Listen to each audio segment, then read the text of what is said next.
السلام علیکم۔ سورہ ابراہیم کی آیت نمبر 22 میں اللہ تعالیٰ قیامت کے دن کا ایک مکالمہ نقل کر رہے ہیں، اور اس مکالمے کا ایک فریق ہم لوگ ہیں اور ایک شیطان ہے۔ تو اللہ تعالیٰ کہتے ہیں وقال الشیطان لما قضی الامر ان اللہ وعدکم وعد الحق ووعدتکم فاخلفتکم وما کان لی علیکم من سلطان الا ان دعوتکم فاستجبتم لی فلا تلومونی ولوموا انفسکم ما انا بمصرخکم وما انتم بمصرخی۔ مطلب اس آیت کا یہ ہے کہ شیطان اس روز یہ کہے گا، اور قرآن یہ کہتا ہے کہ جب فیصلہ ہو جائے گا، یعنی جب معاملات طے ہو جائیں گے، اللہ تعالیٰ اہل جنت اہل جہنم کے فیصلے کر دیں گے، تو آخر میں جو نافرمان ہوں گے وہ شیطان پر پل پڑیں گے کہ یہ تم نے کیا کیا اور تمہاری وجہ سے ہم برباد ہوئے، ہلاک ہوئے۔ تو یہ اس کا جواب ہے جو اس وقت وہ دے گا۔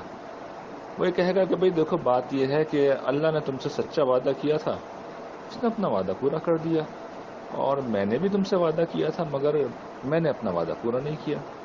لیکن دیکھو، میرا تم پر کوئی زور تو نہیں تھا نا، میں نے تو اس کے سوا کچھ نہیں کیا تھا کہ تمہیں دعوت دی تھی، تم نے میری دعوت پر لبیک کہا، تم مجھے ملامت نہ کرو، کرنا ہے تو اپنے آپ کو ملامت کرو۔ اب نہ میں کوئی تمہاری فریاد رسی کر سکتا ہوں، نہ تم میری داد رسی کر سکتے ہو۔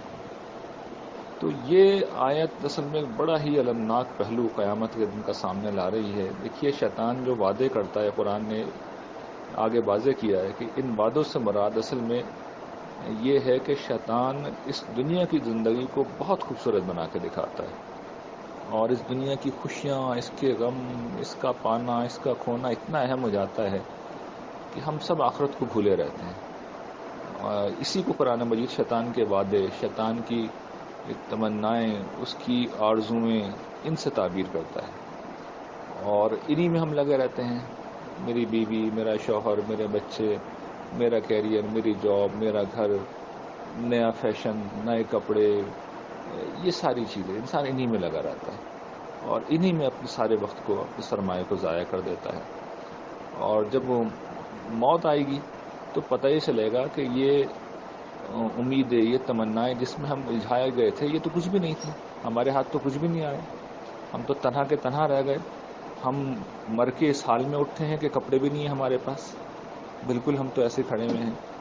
تو تب احساس ہوگا یہ تو ہمارے ساتھ بڑا ہاتھ ہو گیا۔ اس ہاتھ کے جواب میں شیطان کہے گا ہاتھ تو میں نے ہی کیا ہے، لیکن میرا کوئی زور تو نہیں تھا تمہارے اوپر، میں نے تمہیں ایک دعوت دی، تمہیں ایک بات سجھائی کہ دنیا بڑی اہم ہے، اس کے مسائل بڑے اہم ہیں، اس کی خوشیاں بڑی اہم ہیں، تم نے میری بات مان لی۔ بھئی اللہ تعالیٰ بھی تو تم سے ایک بات کہہ رہے تھے نا، تو تم نے ان کی بات کیوں نہیں سنی؟ تو ملامت کرنی ہے تو اپنے آپ کو کرو، مجھے کیوں کر رہے ہیں؟ تو دیکھیے، قیامت کے دن یہ ڈائلاگ سننا پڑے گا۔ اگر ہم نے آج اللہ تعالیٰ کی بات نہیں سنی قرآن مجید میں کہ اصل زندگی آخرت کی ہے اور اصل نجات کا راستہ ایمان و اخلاق کا ہے، تو پھر یہ شیطان کے الفاظ مجھے اور آپ کو سننے پڑیں گے۔ ہم اللہ کی پناہ مانگتے ہیں کہ قیامت کے دن ایسا ہو۔ اللہ تعالیٰ آپ لوگوں کو خوش رکھے، اپنے فضل سے نوازے۔